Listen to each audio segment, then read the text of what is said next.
Hay un capítulo de Malcolm, el de en medio, en el que Malcolm, que es un genio matemático, está cansado de sus clases de cálculo integral y latín, así que para sacar un 10 fácil, se inscribe a la clase de apreciación musical. Solo tengo que escuchar un disco y anotar cómo me hace sentir. Es un 10 regalado. Su primera tarea es escuchar el Adagio en sol menor de Albinoni.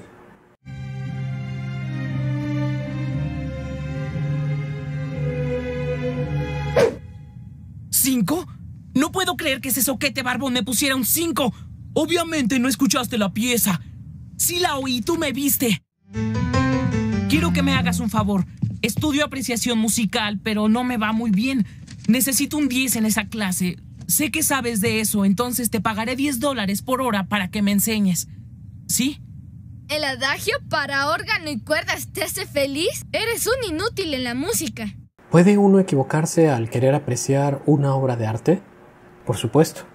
Ahora, no tiene nada de malo que a uno lo haga feliz el Adagio en sol menor de Tommaso Albinoni, como a uno le puede gustar la pizza con piña o ponerle limón a los tacos. Pero una cosa es decir esto me gusta o no me gusta, y otra muy diferente es apreciar una obra de arte. Contrario a lo que popularmente se cree, que el arte se entiende con solamente percibirlo, apreciar el arte no es tarea sencilla. La obra de arte no se va a revelar automáticamente frente a nosotros. Hay que hacer un poco de esfuerzo. Y quizás podemos comenzar por evitar algunas trampas comunes. Por ejemplo, hay obras de arte que nos causan una gran impresión. Pinturas de gran tamaño, con muchos personajes, u obras en las que sabemos que el artista realizó una ejecución muy compleja. No está mal admirar el gran esfuerzo que un artista pone en su trabajo, pero hay otro tipo de obras, más sencillas o silenciosas, que no nos apantallan de primer golpe, pero que también son extraordinarias obras de arte. Por ejemplo, esta pintura de José Castelao. Quizás no sea impactante a primera vista, pero no carece de interés. Aquí hay un famoso dibujo de Picasso. ¿Cuánto habrá tardado en realizarlo? ¿Unos segundos o un par de minutos máximo? Por eso hay que tener cuidado con los juicios que emitimos al acercarnos a las obras de arte. Escucho mucho eso de el arte requiere de esfuerzo, pero ¿cómo exactamente medimos el esfuerzo que un artista ha realizado? Es verdad que Picasso no era un improvisado, dedicó su vida completa al arte, pero eso no lo vemos en el dibujo, o lo vemos porque ya lo sabemos. ¿Cuánto trabajo o esfuerzo ocupa un fotógrafo para hacer clic y producir una imagen? ¿Esto hace que su trabajo sea menos valioso? El arte definitivamente está en el ojo y mente del artista, más que en el trabajo manual que realiza. Podemos admirar la destreza técnica, pero no debemos confundir eso con el arte. Esto está ligado a otra frase que escucho frecuentemente. El arte es algo hecho con calidad. ¿Qué significa esta palabra calidad? ¿Exactamente a qué se refiere? En México tenemos la Profeco, que es la Oficina de Defensa del Consumidor. Cuando ellos quieren comprobar la calidad de un pantalón de mezclilla, lo ponen en una máquina que talla repetidamente la tela. Habrá una marca de pantalones que resista a 500 tallones y otra que a los 10 tallones se rasgue. Ahí podemos decir que un pantalón es de mejor calidad que otro. Pero en el arte, ¿qué significa que algo esté hecho con calidad? Yo veo que es muy diferente la calidad de un pintor del siglo XV del norte de Europa a uno italiano, y de estos a uno español del siglo XVI o a un francés del XIX. Yo no veo que un tipo de pincelada sea mejor que otra o un estilo de dibujo sea de menor calidad. Cada artista eligió un estilo de representación adecuado a sus necesidades expresivas. Tampoco vamos a decir que, por tanto, todo el arte tiene el mismo valor. Sería regresar al relativismo del me gusta o no me gusta. Un mismo artista debe ser capaz de juzgar su propio trabajo, de formarse un criterio para decidir en qué acertó, qué cosas corregir o cuáles descartar. Es verdad que existen obras mejores que otras, pero ¿cómo es que definimos esa calidad superior? Quizás valga la pena, antes de adentrarnos en ese tema, entender a lo que nos referimos cuando decimos que algo es una obra de arte. Hay quienes usan la palabra arte para designar indiferentemente cualquier creación humana. Así se llega a decir que un artesano muy hábil, por ejemplo, un carpintero, con su trabajo hace arte. Mi tío dice que el fútbol no es un deporte, es un arte. Pero creo que podemos ser un poco más específicos y quizás la palabra manifestación artística pueda venir en nuestra ayuda. Si lo viéramos como conjuntos, manifestación artística es toda creación ligada a su tiempo y sociedad. Ahí entra todo, los bailes folclóricos de mi tía Conchita, los cuadros de Bob Ross, la artesanía, el grupo de rock de mi primo Lalo. Todas son manifestaciones artísticas y como tal tienen algún valor. Pero de entre todas ellas habrá algunas que separemos y designemos como obras de arte. ¿Qué características debe tener una obra para sobresalir del montón? La verdad es que ni el mismo artista lo sabe. Si lo supiera, sería fácil crear obras de arte. ¿Han intentado ustedes escribir una canción? ¿O pintar un cuadro como los que vemos en los museos? No es tan fácil, aún teniendo la técnica, que es como la gente comúnmente cree que se logra. Me refiero a que no hay una receta. Las manifestaciones artísticas que designamos como grandes obras de arte a veces surgen de los lugares más inesperados. Creo que lo que el arte hace es responder a una necesidad. ¿Por qué el grupo Nirvana fue tan grande en los años 90? Bueno, porque su música reflejaba el sentir de una generación de jóvenes desesperanzados. ¿Era la música de Nirvana más elaborada que la de otros grupos? ¿O tenían más habilidad para tocar sus instrumentos? Como vemos, ese tipo de cosas son irrelevantes. Ya vimos que no existe un criterio absoluto de calidad, pero también dijimos que el arte no es una cuestión meramente de gustos, donde cada quien va decidiendo si algo es arte o no según si le gusta o no le gusta. Es decir, no lo podemos medir objetivamente, pero tampoco se trata de algo meramente subjetivo. Más bien de lo que se trata es de algo que existe entre esos dos terrenos, una valoración intersubjetiva, es decir, que se da entre varios sujetos. Un grupo de personas se pone de acuerdo para apreciar un objeto artístico y determinar el valor que tiene para ellos. Los artistas crean estos objetos constantemente, pero son los espectadores quienes los emplean, los valoran, los juzgan y los aprecian. ¿Cómo apreciamos el arte? Escuchamos una canción, nos gusta.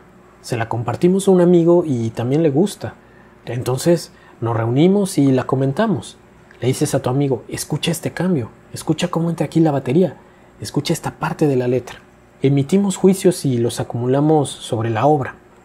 Después, mirando hacia atrás, vendrán los historiadores y nos dirán que Nirvana fue un grupo que transformó la industria discográfica, abriendo camino al rock alternativo y dando posibilidad a que hoy cualquiera pueda tener éxito mundial grabando un disco desde su propia habitación. Ahora, llega mi tía y dice, eso que escuchan es pura basura, música la de Amanda Miguel.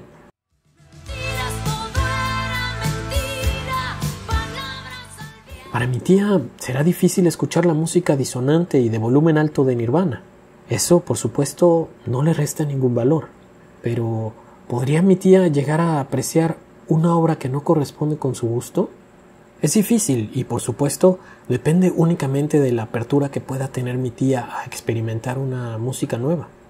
Quizás sea más sencillo apreciar algo del pasado, legitimado ya por el tiempo, que algo muy novedoso y diferente. Pero también he escuchado a algunas personas decir, el arte debe ser universal para ser arte. Creo que se refieren a que podemos mirar atrás a ver una obra egipcia o griega, y aunque nuestro mundo tiene poco en común con el de ellos, sus obras de arte algo nos transmiten. Pero exactamente, ¿qué significa esto? Lo que hoy llamamos arte egipcio, para los egipcios no era arte, sino parte de un ritual religioso. Realmente esos objetos están fuera de nuestra comprensión. ¿Qué decir de la escultura griega, de la que admiramos la blancura de sus mármoles, pero que sabemos que originalmente estaban cubiertas con pintura de color? La experiencia estética es otra. ¿Qué es entonces lo que apreciamos del arte del pasado? Quizás algo de nuestro presente que reconocemos ahí, porque definitivamente lo que la gente de ese tiempo estaba plasmando nos está negado. Sobre esto existe una anécdota muy graciosa. En 1971, el guitarrista de los Beatles, George Harrison, organizó un concierto en beneficio de la gente de Bangladesh. El concierto se realizó en Nueva York. El público eran principalmente jóvenes hippies americanos. Un grupo de músicos indios, liderados por Ravi Shankar, subieron al escenario y comenzaron a hacer sonar sus instrumentos.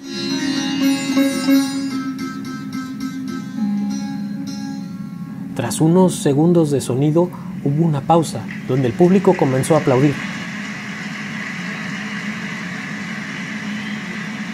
Shankar tomó el micrófono y dijo: Thank you. If you appreciate the tuning so much, I hope you'll enjoy the playing more.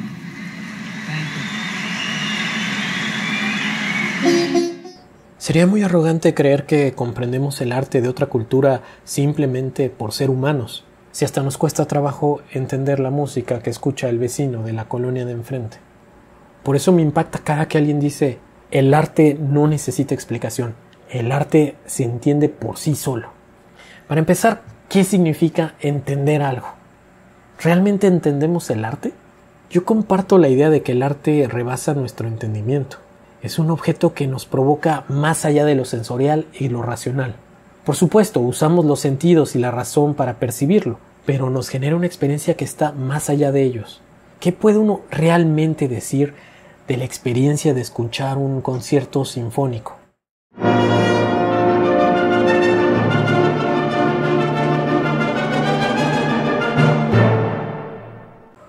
O de estar bajo los frescos de la Capilla Sixtina, o frente al Jardín de las Delicias del Bosco. Realmente cualquier cosa que digamos no podrá describir en su totalidad esa experiencia. Pero confundir esto con que el arte no necesita explicación es muy diferente. La verdad es que para acceder a esa experiencia uno debe poseer ciertos conocimientos. Y eso no tiene nada de indigno o humillante. Esos conocimientos están al alcance de todos. Si uno no sabe nada de fútbol americano, un partido es solamente ver gente corriendo de un lado para otro, golpeándose e intentando atrapar un balón. Si no sabemos nada del juego, ¿cómo vamos a apreciar una gran jugada? Hay gente para la que un cuadro no tiene sentido, son solo manchas en una tela. O una sonata de piano, suena bonito, pero después de un rato le aburre, no entiende cómo se desarrolla una estructura musical. Creo que para experimentar el arte, antes que nada, ayuda mucho saber el contexto en el que se creó la obra, conocer lo que representa, si es que representa algo, y entender algo de la técnica o medio con la que ésta se creó. Tal vez es más fácil apreciar una canción porque todos tenemos voz y todos hemos cantado, y quizás apreciar un concierto sinfónico requiere de algo más de conocimiento musical, por lo menos distinguir entre familias de instrumentos. ¿Se puede apreciar el arte sin saber nada? Como dicen, sin ninguna explicación. No lo sé, yo no sé nada de baile, y cuando veo un espectáculo de danza, fuera de ver el vestuario colorido y que los bailarines están sincronizados entre sí, no entiendo nada. Es como fútbol americano para mí. Este es, por supuesto, un tema demasiado amplio y que es imposible abarcar en un solo video en YouTube. Pero espero que sirva de pequeña guía para aquel que desea comenzar a acercarse al complejo mundo de la apreciación artística. Aquí en el canal tengo una lista de reproducción que se llama Entender el Arte, en la cual encontrarás más videos sobre este tema. En fin, no me resta más que agradecerte por ver este video y nos vemos en el siguiente.